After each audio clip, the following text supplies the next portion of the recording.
E aí, jovens, tudo bem? Eu sou o Norton e hoje vamos falar sobre Star Wars, mais precisamente vamos falar sobre Mandalorianos. Por causa da série The Mandalorian, inclusive tem review aqui no canal toda semana, já teve recap da primeira temporada, tem teoria, tem um monte de coisa, então cara, se inscreve no canal pra você não perder nada, porque estamos no full modo The Mandalorian nesse canal, então se inscreve pra você não perder nenhum vídeo, deixa o like nesse vídeo. Só que tem outros Mandalorianos que eu acho que são bem importantes pra gente entender sobre os Mandalorianos, sobre a história deles um pouquinho. Então hoje a gente vai conversar sobre outros Mandalorianos que você deveria conhecer, porque eles são muito importantes para a mitologia dos Mandalorianos dentro de Star Wars. Lembrando que tudo que eu falar aqui hoje faz parte do cânone, ou seja, faz parte da linha do tempo dos filmes e também da série. E para deixar bem claro, eu vou entrar em spoilers muito grandes de Rebels e Clone Wars, as duas séries animadas que são muito boas, então você tem que assistir, cara, tipo, é obrigatório se você gosta de Star Wars, assiste Clone Wars e Rebels. Eu vou entrar em vários spoilers das duas séries, fechou? Só para deixar bem claro mesmo. Na minha humilde opinião, a gente precisa começar falando sobre o Tarre Vizsla. Eu falei Tarre, mas a pronúncia certa é Tarre Vizsla. Tarre.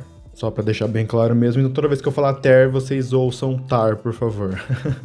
Que era só, veja bem, só um Mandaloriano Jedi, e como se isso não fosse o suficiente, ele ainda criou o Darksaber. Pois é, esse é o nível da nossa listinha hoje. Eu acho que junto com a Bo-Katan ali, talvez sejam os dois Mandalorianos mais importantes para a história dos Mandalorianos, e pra gente entender um pouco mais sobre a série, sobre os personagens, e sobre a mitologia desse povo. Lá em Clone Wars e Rebels, eles dão pequenas pinceladas sobre a história desse personagem. Primeiro, vamos combinar que um Mandaloriano Jedi é algo bem raro. A gente não tem atualmente nenhum registro com outro Mandaloriano Jedi. Então, aparentemente, por enquanto, é só o Tarre Vizsla que é o Mandaloriano Jedi, que, vamos combinar, é algo fantástico. A gente não sabe muita coisa sobre a vida do personagem, sabemos que ele fez parte da Velha República, ou seja, centenas, talvez milhares de anos antes ali da linha do tempo dos filmes e também da série. E como ele era um Jedi, ele tinha acesso à força, então ele foi treinar lá no Templo de Coruscant. Não sabemos como ele conseguiu criar um sabre da cor preta, mas ele criou, e após a sua morte, o sabre ficou lá no templo até mais ou menos a queda da Velha República,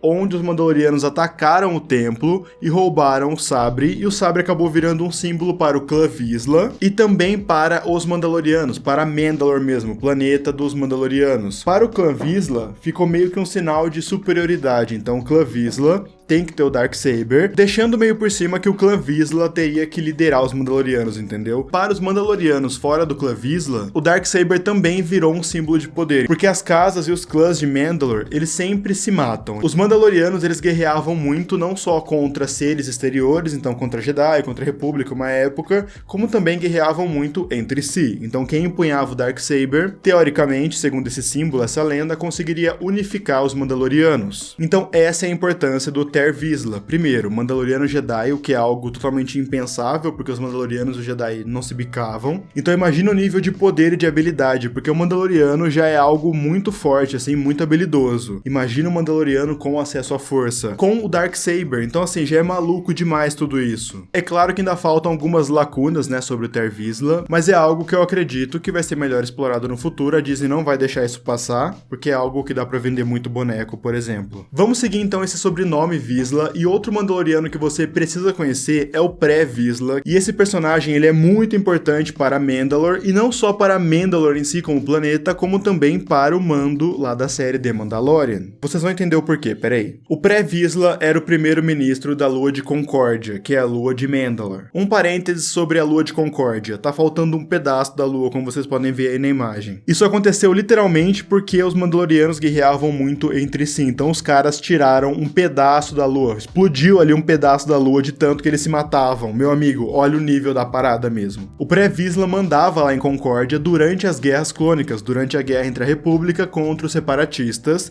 mas também ele era líder de um grupo terrorista mandaloriano chamado Olho da Morte. Eu já fiz um vídeo sobre o Olho da Morte que eu vou deixar aqui no card bonitinho pra você clicar, dar uma olhada lá, então não vou me estender muito aqui, mas basicamente o Olho da Morte era um grupo que eles acreditavam na superioridade ancestral dos Mandalorianos. Então pensa assim, vou fazer um resumo agora rapidão, vai ficar um pouquinho longo, mas eu acho que vai fazer sentido. Os Mandalorianos, como eu falei aqui várias vezes, eles sempre guerreavam, não só contra outros poderes, como também entre si. Chega um determinado momento onde uma governante chega no poder poder, que a gente vai falar sobre ela daqui a pouco, que é a Duquesa Satine, e ela tenta trazer um governo pacifista para Mandalore, justamente porque Mandalore tinha muita dificuldade com recursos, porque convenhamos, é um sistema ali, o planeta que manda naquele sistema, ninguém queria fazer parceria com os caras porque os caras eram muito violentos, então, cara, vou fazer parceria com os malucos só se for pra atacar alguém, entendeu? Os Mandalorianos sempre foram bem mal vistos por causa disso, porque eles eram bastante guerreiros, bastante caçadores de recompensa, mas, e recurso, e grana, tal, era bem difícil mesmo. Então, quando a Satine chega no poder, ela estabelece agora um governo pacifista, e aí que surgem os novos Mandalorianos, e a galera do Olho da Morte acreditava que os novos Mandalorianos não eram Mandalorianos de verdade, justamente porque os novos Mandalorianos estavam renegando o passado guerreiro Mandaloriano, entendeu? Então, como eles eram pacifistas agora, eles não eram Mandalorianos de verdade, segundo o Olho da Morte, então os caras explodiam as coisas, explodiam praça, tentavam tomar o poder da Satine, justamente pra voltar ao passado, porque o passado era melhor do que tudo. Os Mandalorianos têm que guerrear mesmo, this is the way, e quem assistiu The Mandalorian sabe que no final da primeira temporada eles falam um pouco mais sobre um grupo de Mandalorianos, tem ali uma revelação envolvendo Mando, tudo mais, não quero dar muito spoiler, era o Olho da Morte. Só isso que eu tenho pra dizer, e o Pré-Vizsla mandava nesses caras, e também o Darksaber estava com o Pré-Vizsla durante as Guerras Clônicas, e o Pré-Vizsla, ele tentava tirar o poder da Satine,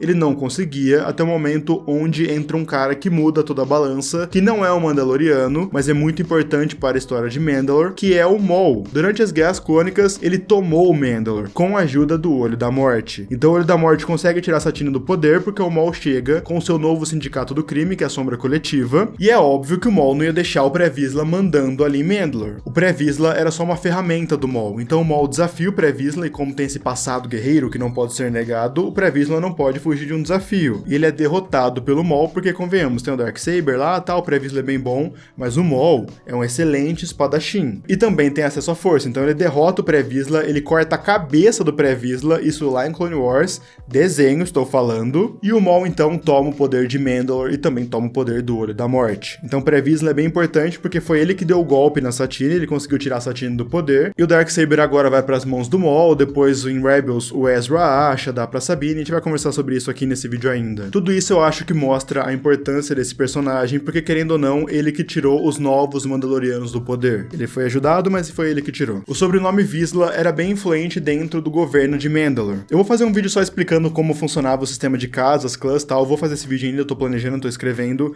mas basicamente assim, pensa que um clã é um grupo e uma casa é um coletivo de clãs. Então, por exemplo, tem a casa Vizsla e tem vários clãs lá dentro, entendeu? A Sabine Wren, a família Wren, o clã Wren, tava dentro da casa Vizsla. Então tem a casa Vizsla e o clã Vizsla junto com o clã Wren, tudo dentro da casa Vizsla, entendeu? Pra você que reconheceu esse sobrenome, aquele Mandaloriano grandão que vai encher o saco do Mando lá na primeira temporada de The Mandalorian é o Paz Vizsla. Só deixando no ar mesmo que eu acho que é uma informação interessante. Outro Mandaloriano muito importante para principalmente ali a ocupação imperial em Mandalore é o Gar Saxon. Saxon também é um clã dentro da casa Vizsla. E o Gar Saxon, ele é muito importante para o período imperial. O Gar Saxon ganhou destaque durante as Guerras Clônicas, se tornando um dos comandantes mais próximos do Maul, com essa armadura maravilhosa, cheia de chifrinho, tal, toda pintada de vermelho. Inclusive lá em Rebels mostra o Gar Saxon de novo, agora mais velho, com uma armadura imperial assim, ó, maravilhosa, ou seja, a gente pode eleger aqui que o Gar Saxon tem as armaduras mais bonitas. Cara, olha que louca essa armadura com o chifrinho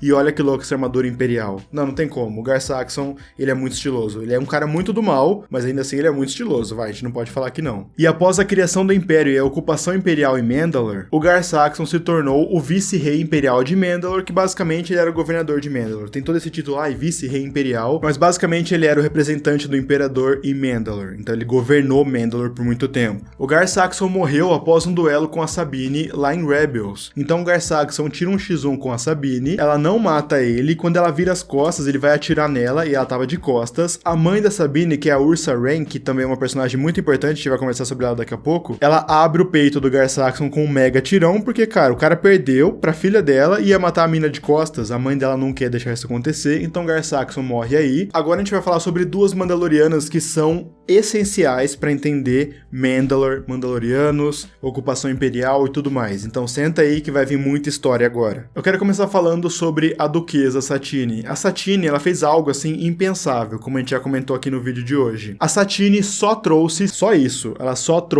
um governo pacifista para Mandalor, como Duquesa. E o melhor de tudo, ela traz esse governo pacifista antes das Guerras Clônicas. Quando estoura as Guerras Clônicas, ela não escolhe um lado. A Satine cria um conglomerado de sistemas neutros, que são sistemas que não queriam tomar um lado nem da República, nem dos separatistas, porque a Satine não queria participar de guerra nenhuma. Olha só o pensamento dessa personagem, que da hora. Então ela pega o passado de Mandalor e fala, não, gente, a gente não pode ficar só guerreando, porque a gente se mata toda hora, um teco da nossa lua já caiu, a gente fica se matando, a gente não consegue fazer nada, a gente não consegue fazer negócios com outros sistemas. Obviamente que durante a série Clone Wars, isso muda porque a Satine é diretamente atacada, então agora Mandalor tem que tomar uma posição contra os separatistas, principalmente por causa do Maul, do Olho da Morte, tudo que a gente já conversou aqui hoje. E essa é a importância da Satine. A Satine trouxe uma parada muito revolucionária para Mandalor, criando os novos Mandalorianos, que seriam Mandalorianos pacifistas. A Satine se tornou duquesa muito jovem. A gente não sabe se foi por eleição, porque, por exemplo, Naboo tem a rainha, mas a rainha é eleita, é diferente. Então a gente não sabe se a Satine foi votada, algo do tipo,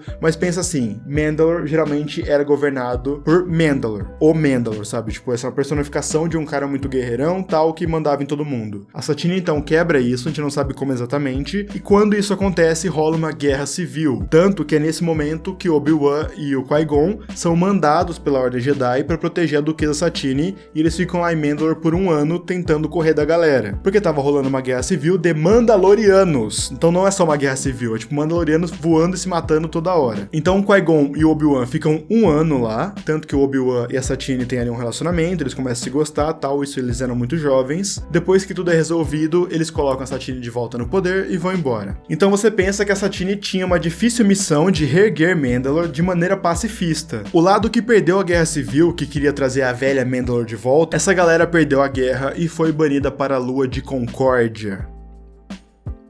Claro que muitos morreram, muitos foram embora, viraram caçadores de recompensa, mas basicamente eles foram banidos tipo assim, ó, fica aí, briga ali no cantinho ali se você quiser. Na minha humilde opinião, a Mandaloriana mais importante atualmente para Star Wars é a Bo-Katan. A Bo-Katan é a irmã da Duquesa Satine, e durante as Guerras Clônicas, ela estava andando com o Olho da Morte. Então ela tinha uma opinião política diferente da sua irmã, e ela fica junto com o Olho da Morte durante muito tempo, até o momento onde o Pre-Vizsla é morto pelo Maul, aí ela fala, mano, não era isso. É pra ter um Mandaloriano governando Mandalor, e não um Zabrak, que era Sith, não é mais, e agora tem um sindicato do crime super poderosão. Tipo, Mandalor virou agora, assim, uma sede de um sindicato do crime gigantesco, que é a Sombra Coletiva. Com a morte do Pre-Vizsla, e também com a morte da Satine, porque o Maul mata a Satine na frente do Obi-Wan. Lembra que eu falei pra vocês que o Obi-Wan e a Satine se gostavam? Então, o Maul odeia o Obi-Wan, porque o Obi-Wan cortou ele no meio. Faz sentido esse ódio, inclusive. A Bo-Katan consegue fugir com mais alguns membros do Olho da Morte, que foram embora junto com ela, e depois ela vira a principal resistência, não só contra o Maul, tanto que na 7ª temporada de Clone Wars, ela e a Ahsoka contra o Maul, contra o Gar Saxon também, inclusive a porradaria entre ela e o Gar Saxon e ela e o Almec, a gente vai conversar sobre o Almec ainda hoje, é muito interessante. E também, quando o Império chega e ocupa tudo lá, Gar Saxon e tudo mais, a Bo-Katan vira a principal resistência contra o Império. Inclusive, spoilers do final de Rebels agora, por um minutinho aí, no final de Rebels tem o levante dos Mandalorianos, os Mandalorianos se unem contra o Império, a Sabine então entrega o Darksaber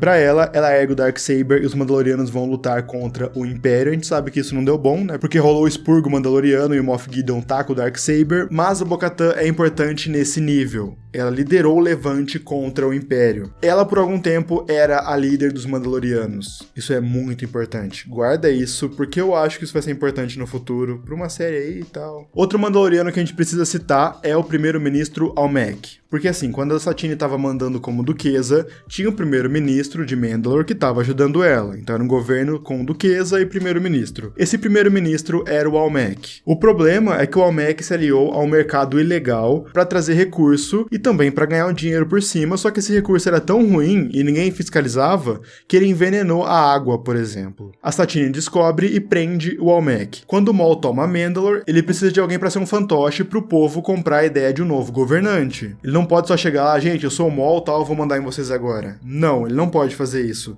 Então o que ele faz? Ele tira o Almec da cadeia. E o Almec volta como primeiro-ministro, vai a público, fala que a Satine foi executada por traição, tal, porque ela tava fazendo um monte de coisa errada. E o povo, de fato, compra porque eles confiavam no Almec. Então, entendeu? O plano do Maul foi bem inteligente. Então pegou o cara, tipo, ó, você vai ser primeiro-ministro de novo, mas você vai me obedecer. Só que pros olhos do povo, é você que manda. O Almec tem uma armadura bem bonita que aparece lá em Clone Wars. Outra personagem que é muito importante é uma das personagens principais lá de Rebels, que é a Sabine Wren. Quem assistiu a série animada Star Wars Rebels sabe a importância da Sabine Wren. Essa Mandaloriana pistolíssima basicamente é quem mostra para os Mandalorianos que a Aliança Rebelde estava ali para ajudar contra o Império, então ela une as casas, de certa forma, depois passa isso para Bo-Katan e começa essa luta contra o Império lá em Mandalore. Mas a Sabine tem um passado com o Império. Ela criou uma arma que reagia à armadura mandaloriana, superaquecendo e vaporizando os Mandalorianos. Então uma arma que ativava, então queimava o cara virava pó, só sobrava a armadura. Acredito eu que seja por causa do Beskar, deve ter alguma reação com o Beskar. E o Império provavelmente pegava as armaduras para tirar o Beskar e tal, para fazer novas chapas de Beskar. Então basicamente a Sabine criou essa arma, ela desativou a arma, mas o Tibri Saxon, que é o irmão do Gar Saxon, consegue reativar. Inclusive o nome da arma é Duquesa, o que é um nome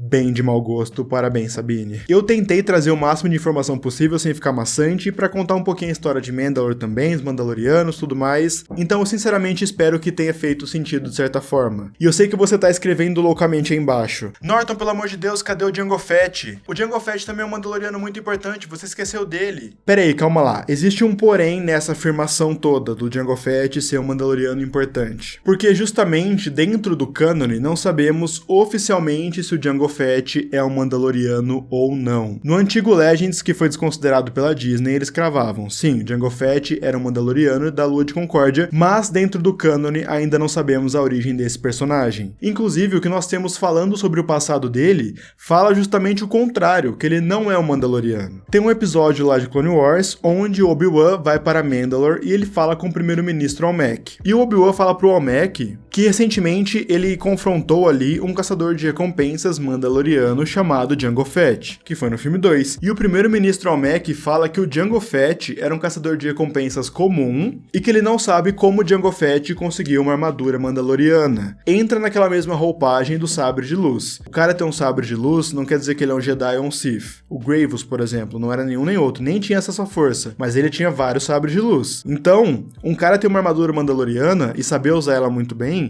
não quer dizer que ele é um Mandaloriano. Sabemos que Mandaloriano agora pode nascer em Mandalore ou ser trazido pelo credo, como nós vimos lá desses The Way, esse é o caminho, como deve ser e tudo mais, que é o caso do Mandaloriano da série. Então, cara, se o Dave Filoni e o George Lucas deixaram o mistério no ar, vai saber o que isso quer dizer. Então, sim, não sabemos se Jango Fett é Mandaloriano ou não. Só pra deixar bem claro. Bom, gente, é isso. Espero que vocês tenham gostado desse vídeo. Deixa um like aqui embaixo, então, se você gostou. Consigo ver pelos likes. Pelo dislike também, pode deixar um dislike se você quiser, porque eu sei que vocês não gostaram. Comenta aí embaixo, então, sua opinião sobre isso tudo. Você curtiu, você não curtiu? E também eu vou te pedir outro favor. Tem muita gente assistindo The Mandalorian que não tá entendendo muita coisa sobre Mandalorianos e tal. Manda esse vídeo pro seu amigo, pra sua amiga que você sabe que assistiu a série e quer saber mais sobre Mandalorianos, quer saber mais sobre Star Wars. Eu vou deixar 2 vídeos aqui na tela, vou deixar vídeo no card, vou deixar vídeo na descrição. Faz maratona pelo canal, tem muita coisa legal sobre Star Wars aqui a gente respira Star Wars. Se inscreve no canal caso você não seja inscrito, eu vou deixar aqui embaixo as minhas redes sociais, me segue lá se você quiser, no Twitter e no Instagram, eu tô sempre online por lá, eu sempre posto algumas coisinhas por lá. É isso, gente, muito obrigado por ter me ouvido até agora, agradeço muito sua presença, valeu e tchau!